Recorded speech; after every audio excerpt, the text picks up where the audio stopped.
नमस्कार दोस्तों, join take one में आप सभी का एक बार फिर से बहुत बहुत स्वागत है।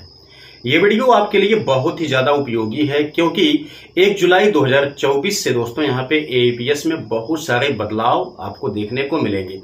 इनमें से कुछ ऐसे बदलाव हैं जो कि एईपीएस संचालकों के हित में होंगे, यानी कि उनका काफी ज्यादा फायदा यहाँ पे होने वाला है। साथ ही साथ कुछ ऐसे बदलाव हैं जिससे एईपीएस संचालक बहुत ज्यादा इरिटेट होने वाले हैं।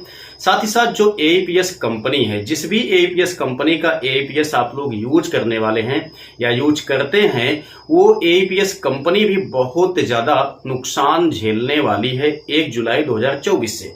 ठीक है, और यहाँ पे क्या क्या बदलाव होने वाले हैं 1 जुलाई से, उन सभी के विषय में हम यहाँ पे डिटेल बातचीत करेंगे। इसलिए यह वीडियो मिस बिल्कुल भी मत कीजिएगा क्योंकि फाइनल यह वीडियो बहुत ही ज्यादा अच्छी आप लोगों के लिए बनाई जा रही है।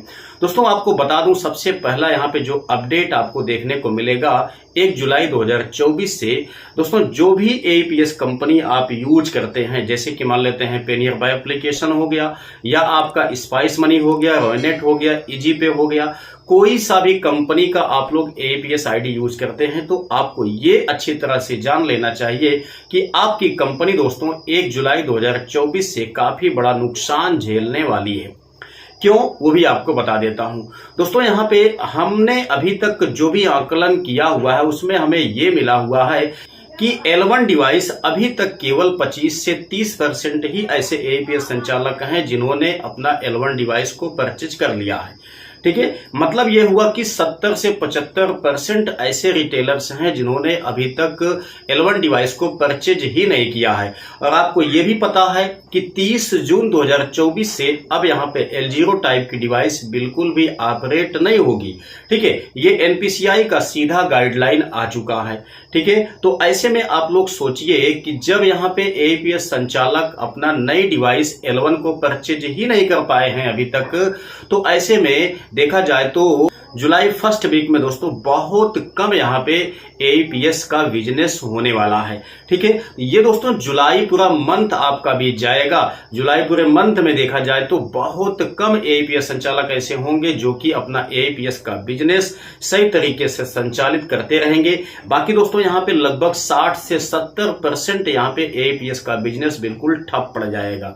ठीक है, तो ये आपकी एईपीएस कंपनी के लिए बहुत बड़ा नुकसान होने वाला है, ये आप लोगों को पता होना चाहिए क्योंकि आप एईपीएस कंपनी से जुड़े हुए हैं। ठीक है, दूसरा बदलाव मैं आपको यहाँ पे बता देता हूं, ये भी आपको अच्छी तरह से जानना चाहिए। दोस्तों यहाँ पे लगभग 1 जुलाई 2024 के बाद आपको देखने को मिलेगा कि 20% एईपीएस आईडी दोस्तों यहाँ पे बंद हो जाएगी। क्या रीजन है बंद होने का, उसको भी आप अच्छी तरह से समझ लीजिए। चूंकि 2024 में अभी तक यानी कि देखा जाए तो जनवरी से जून के बीच में एईपीएस संचालक बहुत ज्यादा परेशानियों का सामना किए हुए हैं। जैसे कि आपको पता है कि यहाँ पे L0 टाइप के डिवाइस के बंद होने का आदेश हो गया, तो ऐसे में काफी ज्यादा L0 टाइप की डिवाइस का रिचार्ज खत्म हो गया इसके पहले। तो ऐसे एईपीएस संचालक बेचारे अभी तक पड़े हुए हैं, अभी अपना L1 डिवाइस को भी परचेज नहीं किए हुए हैं, साथ ही साथ L0 डिवाइस उनकी काम भी नहीं कर रही है। तो ऐसे में उनका एईपीएस बिजनेस बिल्कुल प्रभावित हुआ है, वो बिल्कुल खपा है इस बात को लेकर के। दूसरा चीज ये है कि आप लोग को ये भी बात पता है कि SBI, central bank of India, bank of India, ठीक है, यूनाइटेड बैंक ऑफ इंडिया इत्यादि बहुत सारे ऐसे बैंक हैं जो कि एईपीएस संचालकों को बहुत ज्यादा परेशान किए हुए हैं क्योंकि इन्होंने अपना ट्रांजैक्शन लिमिट घटा दिया है। तो ऐसे में जिनके एरिया में bank of India, central bank of India, या दोस्तों हम लोग ये भी जानते हैं कि बैंक ऑफ बड़ौदा का ट्रांजैक्शन भी काफी ज्यादा लोगों के पास बंद पड़ा हुआ है। ठीक है, वहीं स्टेट बैंक भी जिस रिटेलर के पास में है उनका भी यहाँ पे एईपीएस संचालन बहुत ज्यादा प्रभावित हुआ है।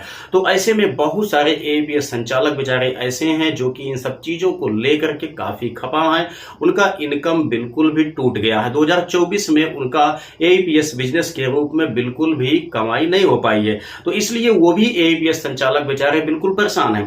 ठीक है, तो इनमें से काफी ज्यादा ऐसे एईपीएस संचालक हैं जिनके यहाँ ट्रांजेक्शन बहुत कम होता है, या जिनके पास में एसबीआई का बैंक है या सेंट्रल बैंक ऑफ इंडिया का है। जैसा आप सभी को पता है यहाँ पे दोस्तों 5000 से भी कम लिमिट कर दी गई है।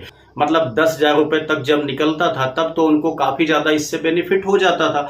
लेकिन दोस्तों जब यहाँ पे लिमिट को ही इतना घटा दिया गया है तो ऐसे में जो भी एपीएस संचालक हैं उनका जो रेंट है वो भी नहीं निकल पा रहा है, जो उनका मेहनत है, जो टाइम जाता है दिन भर का, वो भी उनका फायदा मतलब उनकी मजदूरी तक नहीं निकल पाता है। ठीक है ना। तो ऐसे में काफी ज्यादा एपीएस संचालक बेचारे वो परेशान हो चुके हैं। वो यहाँ पे L1 डिवाइस को परचेज करना ही नहीं चाहते हैं। ठीक है। जिनके यहाँ पे ट्रांजेक्शन काफी घट गया है तो वो लगभग बेचारे ये बना चुके हैं कि हमें अब यहाँ पे L1 डिवाइस को परचेज नहीं करना है, हमें एपीएस का संचालन अब आगे नहीं करना है। तो इस एवज में आप देखेंगे कि 1 जुलाई के बाद लगभग दोस्तों यहाँ पे 20% एपीएस संचालक ऐसे होंगे जो कि अपना एपीएस का बिजनेस से ही ठप करने वाले हैं। ठीक है। तो ये आपके लिए काफी ज्यादा नुकसानदायक वाली बात है। अगर आप भी ऐसा सोच रहे हैं तो मैं आप लोगों से कहना चाहूंगा कि अगर आप ऐसा सोच रहे हैं तो ऐसा मत सोचिए, क्योंकि आगे काफी अच्छा फ्यूचर है आप सभी का। L1 डिवाइस आप परचेस करके अपने एपीएस बिजनेस को आगे बनाने की कोशिश कीजिए। अच्छा, वहीं पे एक बहुत बड़ा रीजन ये भी आया हुआ है कि सभी को पता है कि यहाँ पे एपीएस कंपनियों के द्वारा जो 2FA का चार्ज लगाया गया, हालांकि ये 2FA का चार्ज एपीएस कंपनियां अपने मन से तो नहीं लगाई हुई है। ठीक है ना। इसमें दोस्तों यूआईडीआई का काफी बड़ा योगदान है, इसलिए इनको यहाँ पे 2FA का चार्ज लगाना पड़ा एपीएस कंपनियों को। लेकिन इन सब वजहों से काफी ज्यादा यहाँ पे इरिटेट हुए हैं जो भी एपीएस संचालक हैं। दूसरा चीज ये है कि यहाँ बार बार जो फिंगर लगाना पड़ता है पर ट्रांजैक्शन ऑथेंटिकेशन के लिए, तो इस बात को लेकर के भी काफी खपा है। लेकिन मैं आपको इसके लिए बता दूं कि आपके लिए गुड न्यूज है कि 1 जुलाई 2024 से आपका पर ट्रांजैक्शन ऑथेंटिकेशन बिल्कुल भी नहीं लगेगा, केवल आपका 2FA लगेगा। ठीक है ना। बार बार आपको यहाँ पे फिंगर लगाने की आवश्यकता अब नहीं पड़ेगी, केवल आपको कस्टमर का फिंगर लगवाना है, एपीएस ट्रांजैक्शन आपका सक्सेसफुल हो जाएगा। ठीक है। तो ये तो आपके लिए काफी अच्छी बात है। अगर आप लोग इस बात को लेकर के खपा हैं तो ऐसा बिल्कुल मत सोचिए, ये समस्या आप लोगों की अब यहाँ पे 1 जुलाई से दूर होने वाली है। अच्छा, एक और भी आपके लिए फायदा यहाँ पे होने वाला है दोस्तों। जैसा आप सभी को पता है कि यहाँ पे बैंक ऑफ बड़ौदा का एपीएस ट्रांजैक्शन पिछले एक साल से लगभग देखा जाए या 1 साल से कुछ ज्यादा ही हो गया शायद। ठीक है ना। काफी ज्यादा दिक्कत दिया है, बहुत ज्यादा, लगभग देखा जाए तो 90 से 95% एपीएस संचालकों के पास से यहाँ पे APS transaction bank of Baroda का होना बंद हो गया है। ठीक है ना। तो जिन भी एपीएस संचालक के पास में बैंक ऑफ बड़ौदा का ही यहाँ बैंक है वो बेचारे तो बिल्कुल परेशान हो चुके हैं। उनका यहाँ पे एपीएस बिजनेस तो बिल्कुल ठप ही हो चुका है। काफी ज्यादा मेरे पास यहाँ पे लोग कमेंट भी किए हुए थे कि सर मेरे पास तो केवल बैंक ऑफ बड़ौदा है, मैं क्या करूं, अब इसका ट्रांजेक्शन भी नहीं हो पा रहा है तो मैं क्या एपीएस बंद कर दूं। तो ऐसे लोग काफी ज्यादा परेशान हैं जो कि यहाँ पे एपीएस का काम छोड़ना भी चाह रहे हैं। तो मैं आप लोगों के लिए बता दूं कि यहाँ पे दोस्तों अब देखा जाए तो लगभग 40 से 50% एपीएस संचालकों के पास बैंक ऑफ बड़ौदा का भी ट्रांजैक्शन स्टार्ट हो चुका है। अब जैसा अब यहाँ पे निकाला गया है कि जो आपका एपीएस ट्रांजैक्शन का जो चार्ट निकाला गया है लिमिट का, उसमें तो साफ साफ बताया गया है कि अब यहाँ पे बैंक ऑफ बड़ौदा का भी ट्रांजैक्शन 1 जुलाई 2024 से संभावित है कि सभी एपीएस संचालकों के पास होने लगेगा।